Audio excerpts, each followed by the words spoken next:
Ladies and gentlemen, good day and welcome to L&T Technology Services Limited Q4 FY24 earnings conference call. As a reminder, all participant lines will be in the listen-only mode and there will be an opportunity for you to ask questions after the presentation concludes. Should you need assistance during the conference call, please signal an operator by pressing star then 0 on your touchtone phone. Please note that this conference is being recorded. I now hand the conference over to Mr. Pinku Pappan, Head of Investor Relations. Thank you, and over to you, sir. Thank you, Sagar. Hello, everyone, and welcome to the earnings call of L&T Technology Services for the fourth quarter of FY24.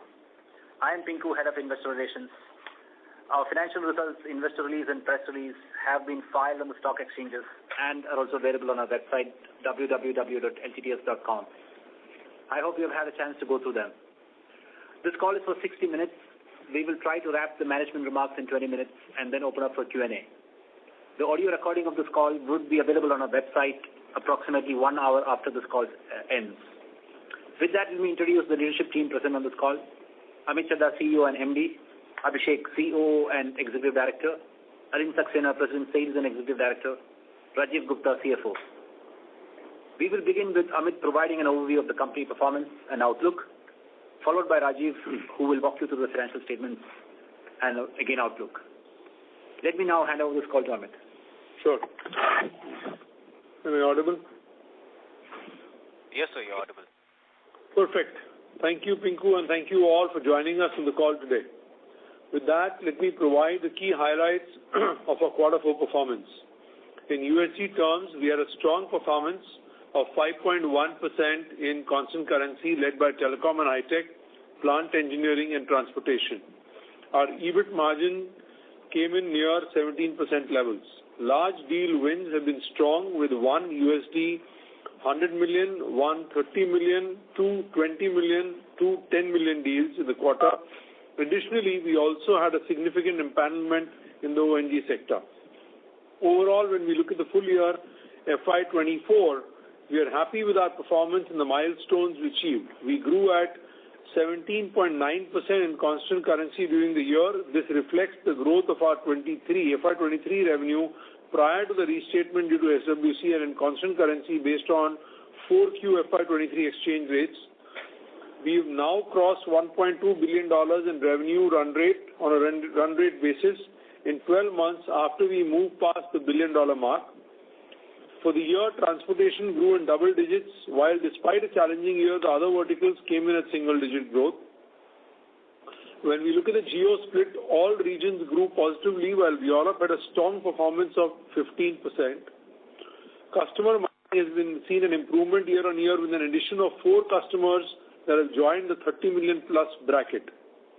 Large deals. In FY24, we closed a total of 25 deals greater than $10 million in TCV, which includes 100 million deal, 3 deals in the 30 to 50 million range, 9 in the 15 to 20 range. In addition, we had 3 significant empanelment agreements, 2 in Q3 and 1 in Q4.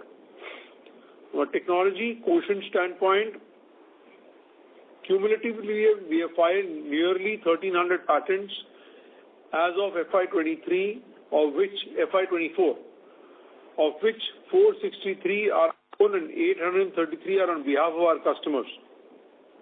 Our patent addition continues to the rate of 50 per quarter, taking the total of 206 for FY24. More importantly, we filed 54 patents in AI, which truly showcases the innovation culture inside. From an operating model standpoint, our FY24 EBIT margin was maintained at the 17% levels as we integrated with SWC. Profits of the year crossed the 1,300 crore mark and over the last 3 years has grown on a CAGR of 25%. M&A, we have successfully integrated SWC and built a stronger portfolio of offerings across next-gen comms, cybersecurity and smart and sustainable world. This was our largest acquisition till date, and the seamless way in which the integration and joint go-to-market progress gives us a lot of confidence in our ability to acquire companies of this size and the leadership bandwidth within the company to be able to integrate such transactions. We are actively looking at targets in ISV, MedTech, and Europe automotive. With that, let me provide segmental performance and outlook. Starting with transportation, we are focused on three areas: SDV, hybridization, and electrification, and vehicle engineering. In SDV, we have made further progress from last quarter with more wins. We currently have SDV engagements with 4 auto OEMs, 1 Tier 1 and 2 CV OEM, commercial vehicle OEMs globally. In hybridization and EV, we are moving towards value engineering and continue to see traction. We now have bigger EV labs in Bangalore to cater to both auto and commercial vehicles. In vehicle engineering, we are seeing good demand and we are working with the West Coast auto OEMs as well. In Q4, we won a large deal with a Tier 1 where we will use AI and digital transformation to advance their clean mobility engineering capabilities. Aero and rail looks promising with a good number of large deals in the pipeline around vendor consolidation, in-flight entertainment, and new systems development. Overall, while we had a soft Q4 as some of our deal decisions were delayed, we see a strong rebound in Q1. Transportation grew nearly 12% in FY24, and we continue to see growth prospects strong in this business in FY25. Moving over to plant engineering, we had a broad-based growth across FMCG, oil and gas, and chemicals. We are capitalizing on demand in 4 areas: capacity expansion programs, automation and refresh, digital adoption for operational efficiency, and green energy. For example, we are supporting one of our European customers for their strategic investments in green hydrogen. In Q4, we won a large deal with a Middle East ONG major to provide EPCM services under our differentiated engineering value center model. We also won an empanelment with a global oil major to provide plant engineering services for their global assets across all refineries. With this, we have established significant inroads with 4 global oil and gas majors.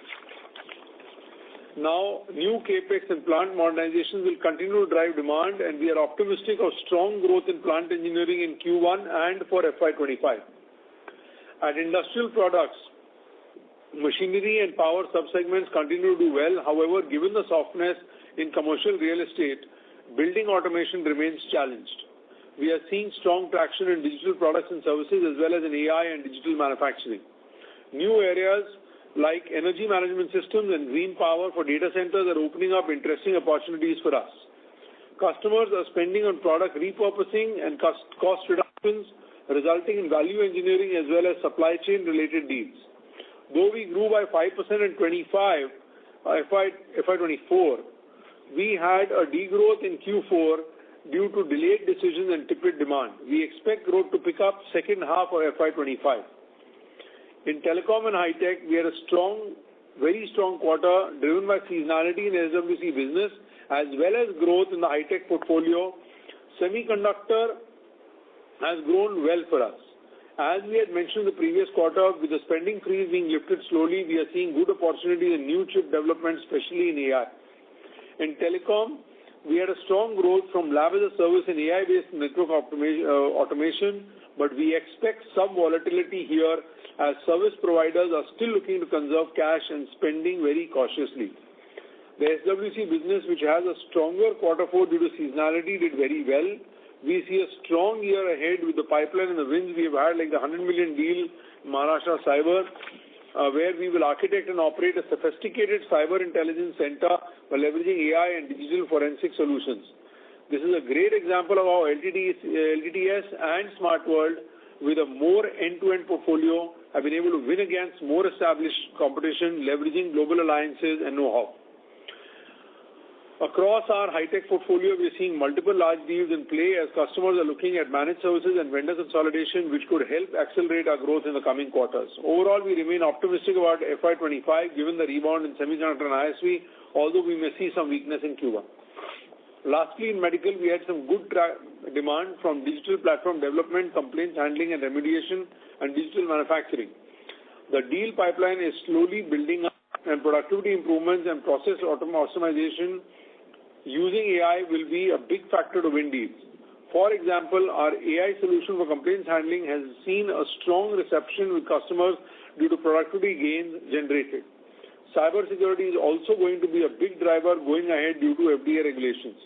Although we grew by 5% in FY24, the softness in Q4 was on account of renewal deals getting delayed as customers are being cautious. We do expect the momentum to pick up from quarter 2 onwards and a better FY25. Let me now discuss how we are repositioning LTTS for the future. In 2021, we made investments in 6 big bets and built scale and large deal traction around it, which has led to a 16% CAGR in revenue growth and 25% CAGR in profits growth over the last 3 years. I had shared with you when I talked to you about it that these bets will be a 3-year horizon. We did go internally and we reviewed where we were and where the markets were heading. Our aspiration is to capture higher market share and improve our growth trajectory. Tech cycles are shortening to 3 years, and there is a necessity to future-proof the growth prospects of LTTS. We are therefore streamlining and simplifying our organization into 3 main segments to drive higher customer intimacy, scalability, and future growth trajectory, as well as improving our innovation quotient. Under this Go Deeper to Scale strategy, we will have 3 segments: mobility, sustainability, and high-tech. Mobility will include auto, commercial vehicles, and aero. Sustainability will include industrial machinery and building technologies, electrical power and utilities, FMCG, oil and gas and chemicals. High-tech will include medtech, semiconductor, hyperscalers, and next-gen comms. Supporting these 3 segments, we will have 3 heavy horizontals: AI and software-defined everything, embedded systems including VLSI, and digital manufacturing solutions. Sales and delivery, which was separately reporting to me, will now be combined and roll up to the segment heads who will be the P&L owners too. This cohesive structure will provide greater empowerment to the segment heads that will enhance our agility, enable faster decision-making, domain specialization to unlock higher value for customers as well as employees. Finally, the outlook. In the immediate near term, we are dealing with decision-making delays and rising geopolitical risks. Factoring the current economic situation, our guidance for FY25 is for a USD constant currency revenue growth of 8 to 10%. Our aspiration to touch 1.5 billion run rate in FY25 remains. With that, let me thank you for all your support and encouragement. I would now request Rajiv to take over. Thank you. Thanks, Amit. Good evening to all of you, and hope you're keeping well.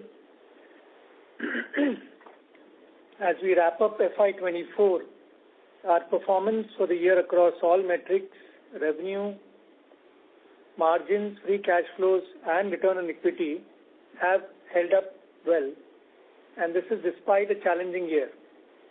A few highlights: our dollar revenue growth of 17.9% in constant currency was in line with our guidance.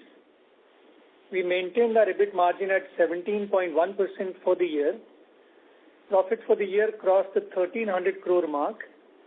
Our free cash flows were at a record high of 1,251 crores. Return on equity at 27% continues to be within our aspirational band, and we successfully integrated SWC, our largest acquisition till date. With that, let me take you through the details of our Quarter 4 FY24 and full year financials. Starting with the P&L, for the quarter, our revenue for the quarter was 2,538 crores, a growth of 4.8% on sequential basis. EBIT margin for the quarter came in at 16.9%, lower by 30 basis points when compared to Q3, largely on account of higher subcontracting expense as we kept our SG&A cost steady.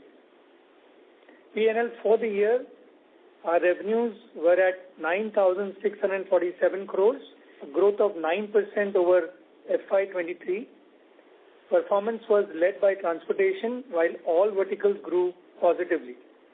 EBIT margin for the year was at 17.1%, in line with our aspiration of 17% plus for the year.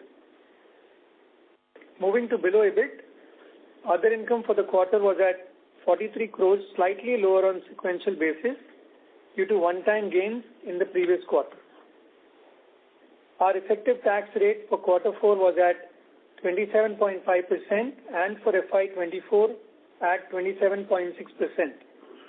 This is in the range for our expectations of 27.5% for the year, and we expect this to stabilize around the same range going forward. Our net income for the quarter stood at 341 crores, which is at 13.4% of revenue. For FY24, net income stood at 1,304 crores, which is 13.5% of revenue, up 8% year on year. Now moving to the balance sheet, highlighting a few key line items. Our quarter 4 DSO was at 100 days compared to 102 days in quarter 3, while quarter 4 unbilled days reduced to 14 days when compared to 18 days in quarter 3. Combined quarter 4 DSO, including unbilled, came in at 114 days, which is a 6-day improvement when compared to quarter 3. This is better than our target range of 115 to 125 days that we had set for the year as we accelerated collections during the quarter. Talking about cash flows, in FY24, our free cash flow came in at 1,251 crores, an all-time high in absolute terms and at a healthy 96% of net income. Our cash and investments improved to 2,883 crores end of quarter 4 FY24, broadly in the same range when compared to FY23 year-end. And this is after paying for dividend during the year and 800 crores for the SWC acquisition. On capital return, the board today recommended a final dividend of rupees 33 per share, taking the total dividend for FY24 to 50 rupees per share, translating to a dividend payout of 41% for FY24. Our return on equity stands at 27% for FY24, largely driven by increase in net profit to 1,304 crores in FY24 versus 1,212 crores in FY23. Now moving to revenue metrics. On a sequential basis, dollar revenue growth was 5% in reported terms and 5.1% on constant currency basis, led by telecom and high-tech, plant engineering, and transportation segments. Our segmental margin performance for the quarter was better in 3 out of 5 segments on a sequential basis, with 2 segments crossing the 30% margin level. Plant engineering segment margins were lower in this quarter due to the initial ramp-up of a large deal that we had won during the year. Segment performance for the year was better in 3 out of 5 segments, with transportation, industrial products, and plant engineering showing improvements. Now commenting on operational metrics for the quarter, our offshore mix was flat at 58.7% versus quarter 3, and we continue to work on measures to improve this ratio to 60% plus levels in the medium term.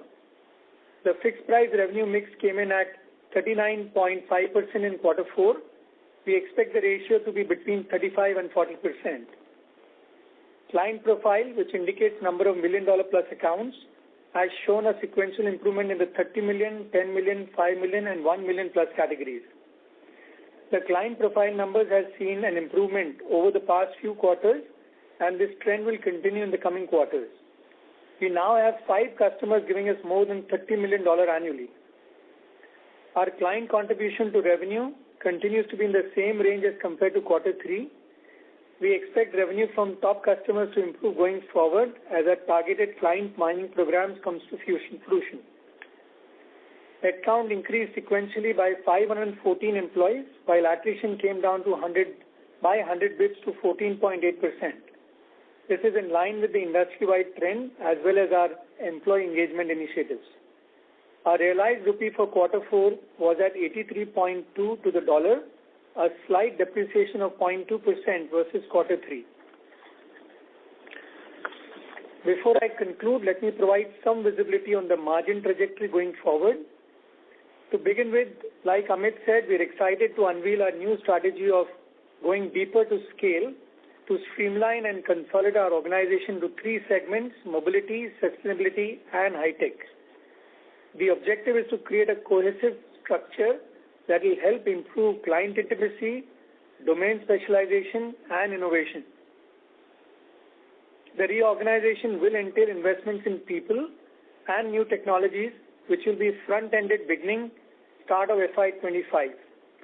In addition, we are factoring decision-making delays to continue due to rising geopolitical risk and continued tightening of financial conditions in the U.S. markets. This will lead to softness in EBIT margins for FY25, ranging at 16% levels, while our endeavor will be to achieve higher levels in the medium term. With that, I conclude my commentary. Thank you, and I hand over to the moderator for question and answers. Moderator, over to you, please. Yes, thank you very much. We will now begin the question and answer session. Anyone who wishes to ask a question may press star and 1 on their touchtone phone. If you wish to remove yourself from the question queue, you may press star and 2.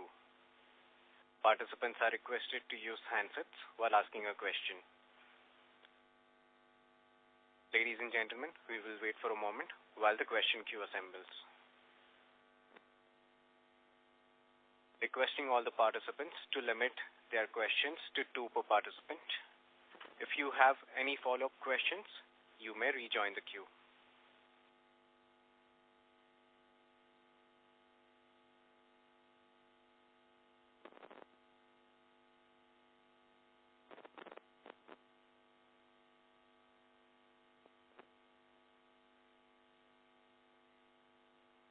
Participants, you may press star and 1 to ask a question.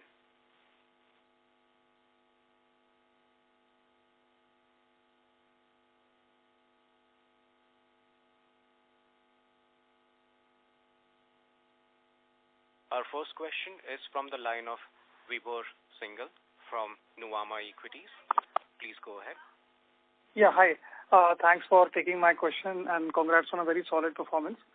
Amit, so my question was on the overall growth environment and the growth target that we have set for FY25.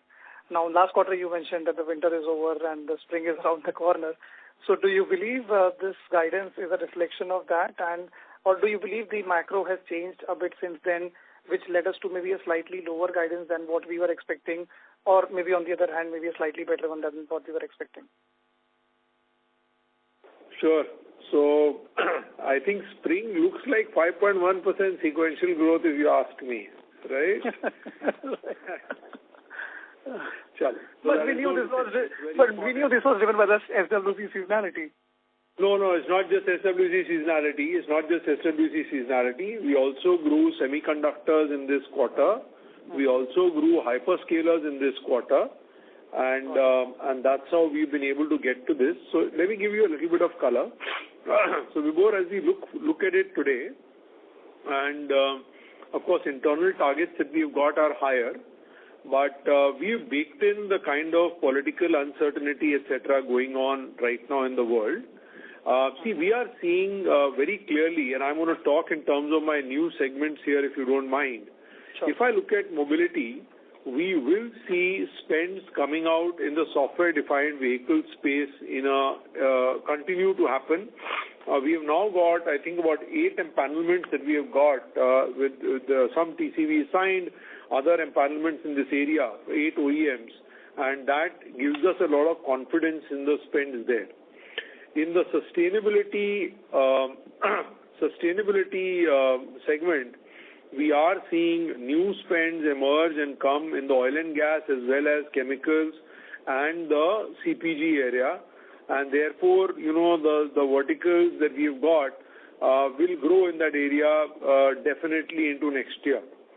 If I take then the tech sector or segment, in that I do see in the medtech area, there will be expansion for Quora and others.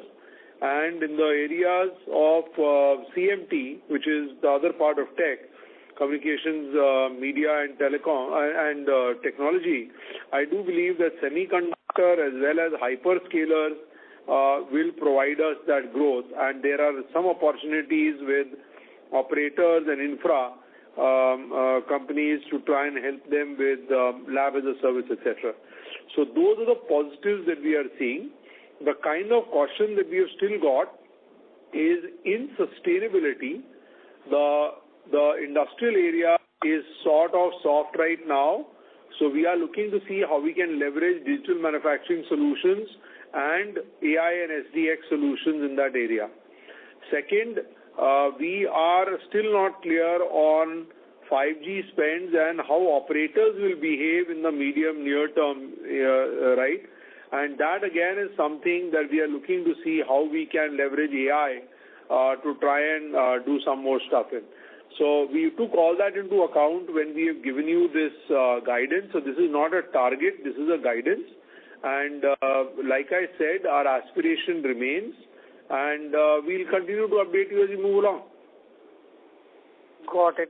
Thank you so much, Amit, for that very detailed answer. Just a bit on the trajectory of this number that we are looking at. Given that we've ended the year on a very strong footing in terms of exit rate, both Q-on-Q and Y-on-Y, this 8 to 10% guidance, do you expect this to be more spread throughout the year, or do you think it could be more back-ended given the geopolitical uncertainties that you mentioned, which might maybe get addressed in the later half of the year?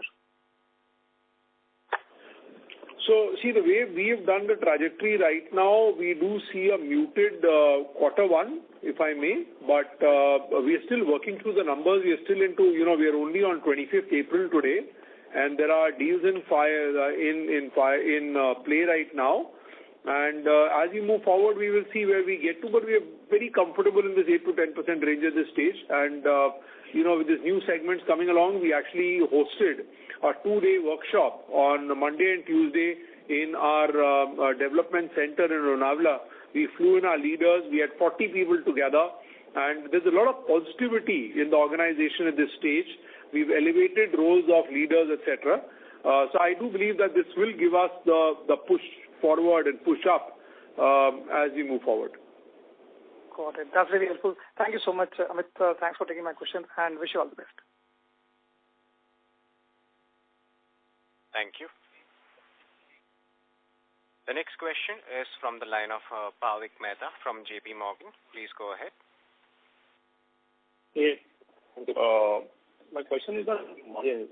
If you can elaborate on what is driving drop in margins in FY25. Sorry to interrupt. Bhavik, sir, your line was not clear, so could you repeat the question once again? Am I audible now? Yes, sir. Yeah, so my question is to Rajiv on margins. Can you elaborate on what kind of investments and costs we are going to bring, which is driving this 100 basis point drop in margins for FY25, and when can we see margins start coming back to that 17% level? That would be helpful. Sure, Bhavik. So, see, like I said, that one, we are unveiling our new structure.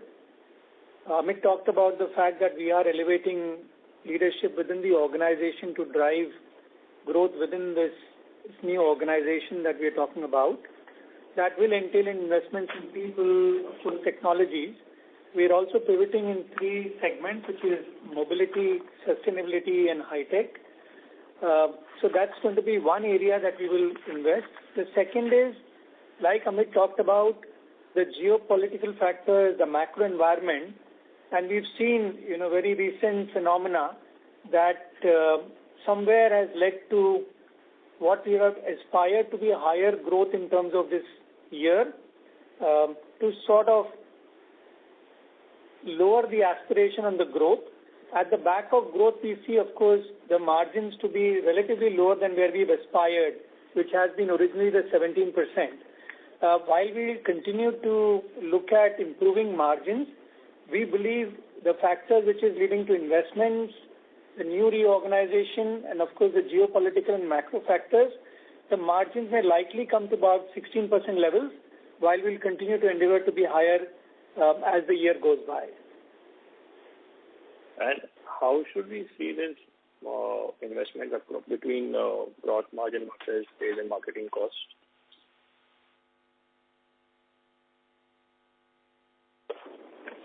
Sorry, Bhavik, I missed your question. Could you repeat that again? I was asking, how should we see this investment spread out between gross margins versus sales and marketing?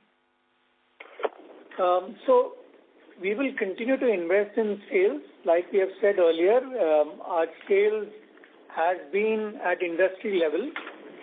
On the G&A side, we believe we've optimized quite a bit. So largely the investment will be at the gross margin level because this is essentially where we want to build solutions and capability. So that is where it is going to be. I will also request Abhi to add to specific investment that we will have at the gross margin level. Yeah, Bhavik, hi. So on the solutions front, where we are investing, one on the digital manufacturing side, clearly we are looking at investments. Some we have done and some we are enhancing on the asset healthcare solutions for predictive prescriptive analytics for plants and manufacturing shops. We're also looking at investing in developing product and process integrated digital twin solutions. Then, of course, there's this big thing on GenAI. We cannot keep away from that. So the GenAI and LLMs enable pluggable modules for automated generation of unit test scripts, frameworks, scripts, and so on and so forth. Also looking at how to create smart PIDs, especially in the manufacturing setup, to reduce the cycle time for legacy plant optimization, modernization of plants, for example. There is work being done on the hardware virtualization. Digital twin areas, again, work happening on cloud-based virtual digital cockpit development. So multiple areas, but these are all, and all of these are, of course, something that came out of the workshops we have been doing around the segments that we have carved out. Each of the segment leaders have come up with these very specific investment asks, and I think this is the right time for us to invest in as we dive deeper into these segments and get more technology focused than we already are for us to be able to be domain and tech experts in the areas. Okay, that's helpful. And just lastly, how should we look at the margin trajectory from a quarterly perspective? Does the 17% go down to 16 immediately in 1Q, or will it be gradual over the course of FY25?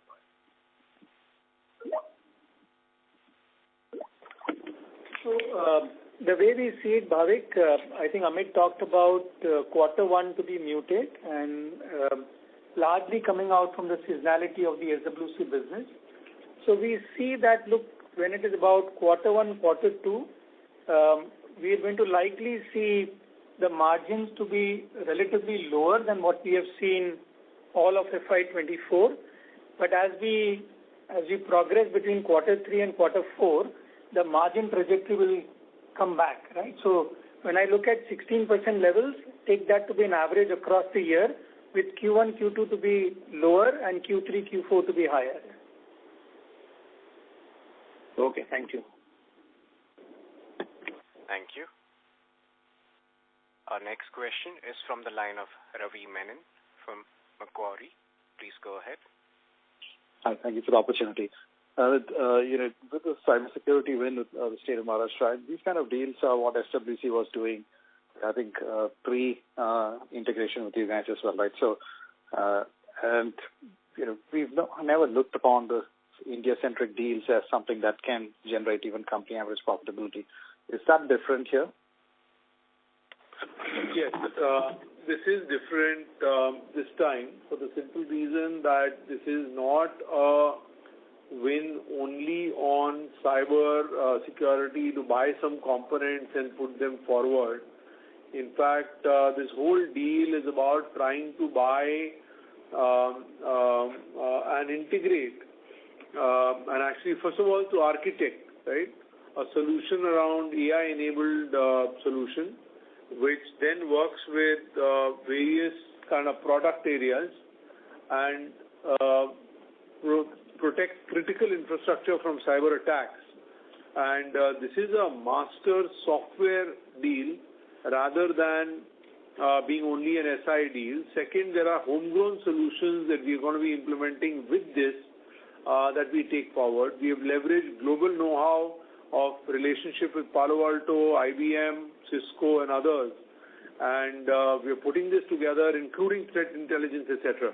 So this is very different from what we have normally done. We won it because of the homegrown solutions and widgets, etc. we have built.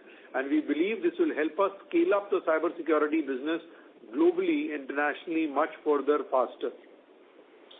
Thanks, Amit. And these sort of deals, I guess, there are a lot of them that enterprises give out as a standalone, separate from infra as a services. Yes, this is outside of infrastructure management services. This is not infrastructure management, and this is software related. And we've in fact even engaged in 2 banks in India, 1 bank in the US, is supporting them on cybersecurity as well. So that's how we are growing that. I can confidently tell you that cybersecurity will be a 100 million business with us in the next few years annually. Thanks so much. And in transportation, you were talking about how you deliver 12% and the outlook is still good. Any thing that you could add about the slowness in EV sales and any uncertainty around that? Any changes in client behavior? So I would actually request my colleague Alin to give you color on mobility because he's going to be leading that segment. Alin. Yeah. So Amit already talked about we are now engaging with 8 major OEMs in that space. And if you look at the spend over the last, I would say, few quarters, it's very naturally shifted from working with the tier ones to the OEM. And what we are seeing is an excessive amount of interaction with them and areas around SDV, vehicle architecture, and hybrid and EVs. So a little bit color on software-defined vehicles. So we are looking at that within 2 major areas within that.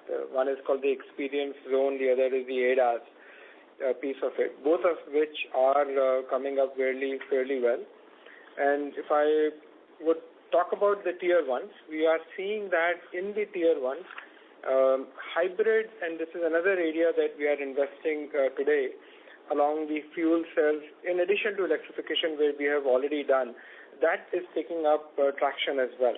So both these areas, whether we talk about OEMs or we talk about tier ones, they are looking at alternate ways to conduct business. And our investment in both these areas are positioning us well to be able to cater to these needs, both short-term and long-term. Thank you. Thanks so much. I appreciate it. Best of luck. Thank you. Our next question is from the line of Manik Taneja from Axis Capital. Please go ahead. Hi, thank you for the opportunity. Just wanted to prod you with regards to the guidance for the particular for FY25 and the $1.5 billion revenue run rate aspiration that you had and which you are still sustaining. So are we essentially planning to do an acquisition through the course of this year to essentially get to that milestone? That's question number 1. The second question was with regards to transportation vertical. While you mentioned that you won some deals even in the current quarter, but some of our peers are, and given what one has been picking up on the industry, are we seeing some slowdown, some sort of a pause in this vertical in terms of customers reassessing their priorities? Thank you. So number 1, M&A, yes. There are various candidates we are looking at in ISV and MedTech in North America, auto in Europe, and we will work towards it and see what we can get to. I do want to say very clearly, and we've always said this, we will not take pressured stances of doing an acquisition just because we have to. So please rest assured, it will be a considered decision like all other decisions that we have made, a deliberative one, that will add value to the company and the organization and the larger stakeholders. So 8 to 10 organic CC locked. We'll work to come back as we go forward and provide better picture as we move forward. Number 2, M&A in progress, we'll keep you updated. But we will not take hasty decisions and steps. I just want to be very clear on that. Number 2, on mobility. Look, mobility, the color of spend is changing. Like my colleague Alin told you, he's based in Chicago. He actually has spent his life in this area. So SDV is an area that we've invested in. We have won empanelments. We have won OEM contracts. We started working, ramping up area definitely. EV, the color is changing to value engineering. So from new product development, so a lot more area work happening there. And third, vehicle engineering in terms of crash analysis, simulation, body in white, etc. And so we're getting work in that area with the new age OEMs as well. So we do believe that mobility in FY25 is a double-digit growth for us. And a lot of that work, starting in Q1, and we actually see more offshoring happening in our favor in this area. And mobility is not just auto, it's commercial vehicles, and we are starting to see early signs of potentially work coming out in aero as well to us. See, finally, it depends on what solution differentiators you create, and are you able to gain market share. I'm happy to share with you that your company is gaining market share over others in this space. And like Rajiv talked about, the investments we are trying to make, like we made during COVID, if you will recall, that we opened a EV lab right while COVID was going on, and a number of people asked us at that point, are you really serious? Why are you investing? And it paid off for us. Similarly, we believe this is the right time to invest before the curve turns around and grows, and therefore provide a differentiated offering so we don't need to take pressure on margins. Structurally, we continue to operate at those levels that we've operated in earlier, but plow back, invest, and then grow. Thank you for that detailed response. Just wanted to, if I can chip in with one more question for Rajiv. Just wanted to understand, like you mentioned that our growth in the current quarter was a combination of the SWC seasonality and some growth in other parts of the portfolio. If you could help break that up between the two contributors, that's question number one. The second thing is with regards to the margin outlook that we are sharing for FY25 and the investments that you're talking about.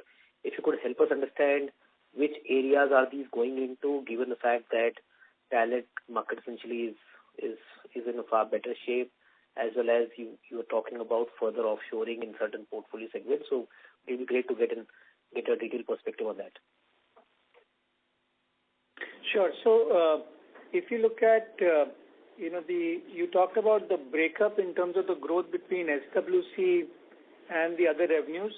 We've talked about this earlier as well. We do not report the financials separately, but I can tell you this, that it is a mix of growth which is in the telecom sector between our telecom business and, of course, the SWC business. When you talk about the investments, I think Abhi did talk about several of the areas that we're investing in.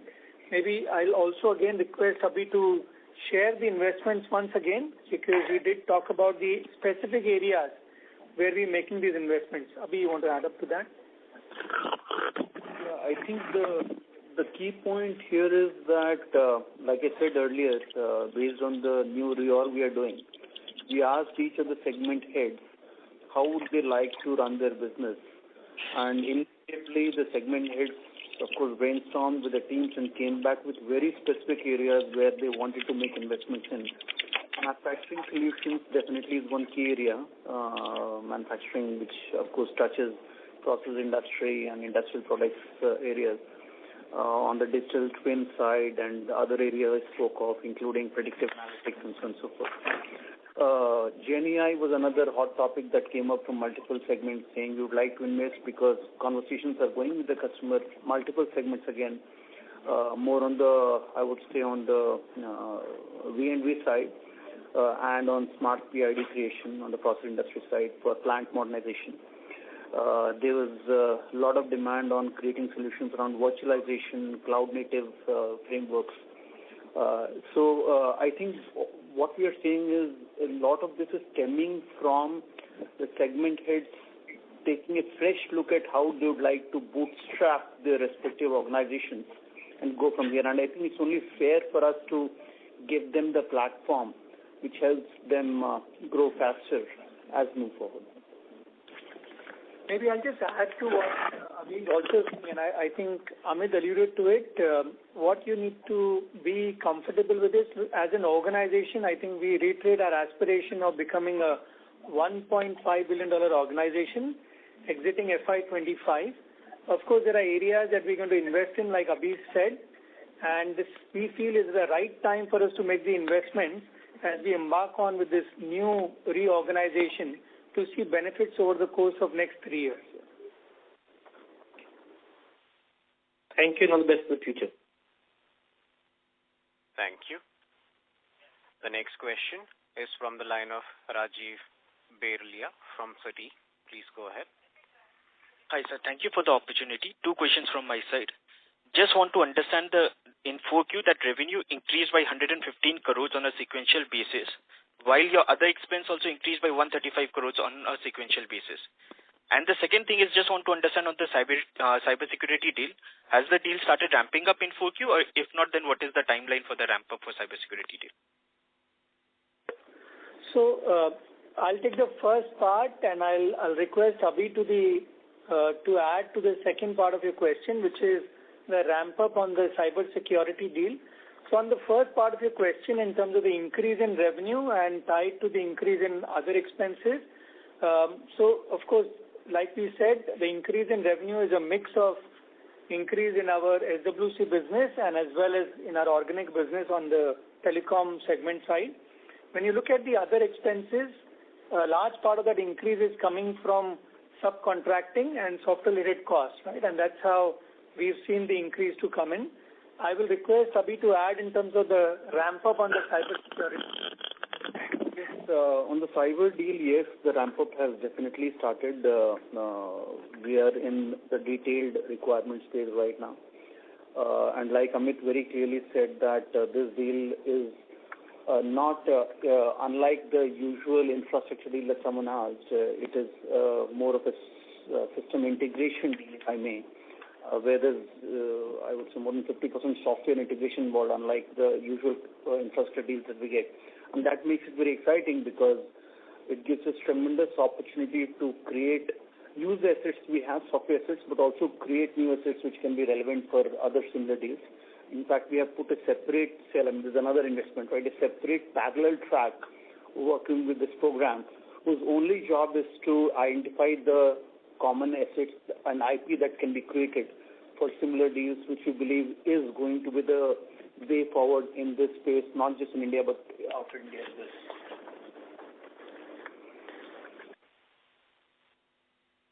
Thank you.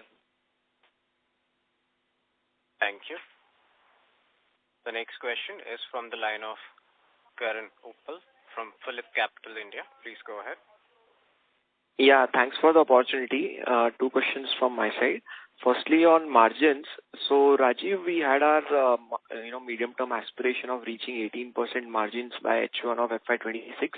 So, given that now we are targeting 16% for FY25, so are we pushing that target, that 18% margin target? That's first. And second, on SDV. So, we are hearing multiple ER&D players getting empaneled on SDV initiatives by the OEMs. So is the outsourcing very high around the SDV area, or OEMs want to recreate the new architectures really fast and spending aggressively within in-house as well as outsourced vendors like us? Sure. So see, SDV basis is that if you go back, cars used to get customized and cars used to get delivered in different with different features. Now, with SDV, what's going to happen is that the same car will be delivered to you, but with features that may be different, and that too all leveraging software. Correct? So the software-related spend of SDV is definitely increasing, right? Now, while we are looking at various options, right, we are, while investing, making sure that we are going for higher margin deals. So the offshore content is higher, our differentiation is higher, etc. And we've also got empaneled with a number of these players like I talked about, and we are happy to share that given the fact that that we continue to make these widgets, etc., the quality of revenue that we are getting in transportation or mobility is better than we used to have some years ago, right? And I think that there is a play for a differentiated player like us, plus going down to becoming mobility, sustainability and high-tech, you will see mobility being able to compete on a one-on-one basis, head-to-head with people in that space. And with the higher margin profile that we have got, we believe that we'll be, and differentiated assets do better. Rajiv, you want to take the first question? Sure. So first on the FY25 margins, see the softness that we've indicated, as always, I mean, this is the worst case scenario, right? We aspire to do better, and we will let you know as the quarter goes by, because there are still opportunities that we feel can allow us to offset the investments, right? So aspiration of doing better margin continues, but we definitely indicate wherever the softness is. So this certainly is the worst case scenario that we are letting you know. In terms of the aspiration of coming back to 18% levels by H1 FY26, we'll take a few quarters and we'll come back to clarify. There are certainly aspirations during the year. One, of course, to get to that $1.5 billion exit rate by FY25, which includes certain investments, certain other areas that we're looking at. So we will take a few quarters and come back and clarify on the aspiration for 18% margin going forward. Okay, thanks, and all the best. Thank you. The next question is from the line of Dipesh Mehta from Emkay Global. Please go ahead. Yeah, thanks for the opportunity. Just want to get sense about the investment. Typically, any business have investment requirement over the course of the business cycle. So most of the investment is business as usual kind of investment. The investment which you are referring to is any specific intervention which we are making, which can have a medium to long-term growth trajectory difference. If you can provide some clarity on those investment plan. Second question is about the salary hike cycle related thing. Now, last year we gave somewhere in July the salary hike. Any changes we plan to make this year? And third related question is about Q1, Q2 trajectory. You said Q1, Q2 margin will be lower and we will recover in Q3, Q4. In a way, it implies considering 100 basis kind of margin erosion expected for the full year, Q1, Q2 may be below 16 kind of margins. If you can provide some clarity. Thanks.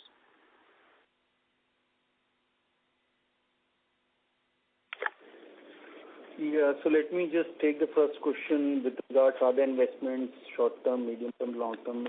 I mean, as a company policy and strategy and even the approval framework that we have, we always look at long-term investments. To give a color to some of the investments, one of the things I didn't speak about earlier was software-defined everything, right? While there is a lot of talk of SDV from an automotive or transportation mobility perspective, but we do realize that software, it's more SDX, so software-defined everything when it comes to products, especially in the industrial and medical segments.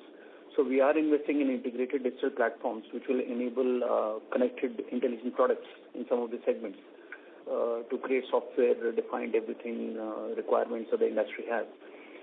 Likewise, legacy plant modernization is a need now and will remain for a very long time because plants do get old, they need to be modernized, and it is a great solution to invest in as we go forward. Digital twin technologies again, asset healthcare care solutions again, these are all investments which are medium to long term.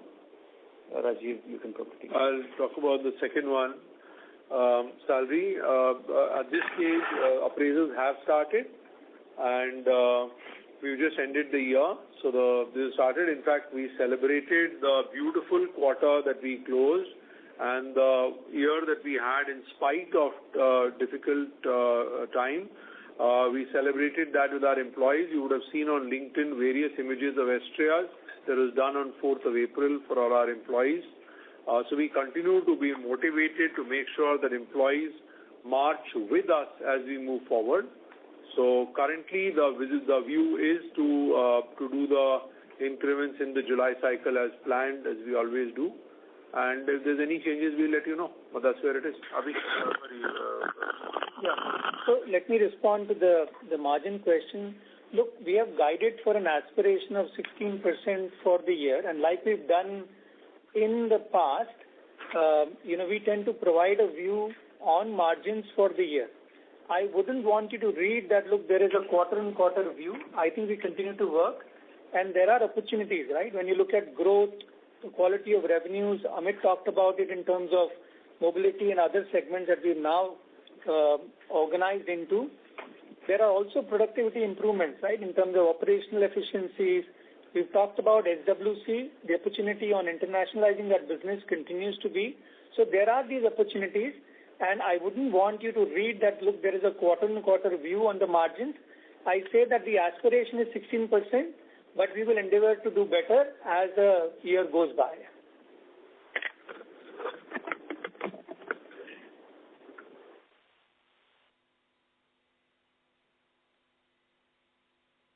Thank you. Ladies and gentlemen, we would take that as our last question for today. I would now like to hand the conference over to Mr. Pinku Pappan for closing comments. Thank you, everyone, for joining us on this call today evening. We hope we were able to answer most of your questions, and I would be happy to address them if you have follow-ups. With that, we're signing off today and look forward to interacting with you through the course of the quarter. Wish you all a very good evening, and this is bye-bye from all of LTTS here. Thank you. Thank you. On behalf of L&T Technology Services Limited, that concludes this conference. Thank you for joining us.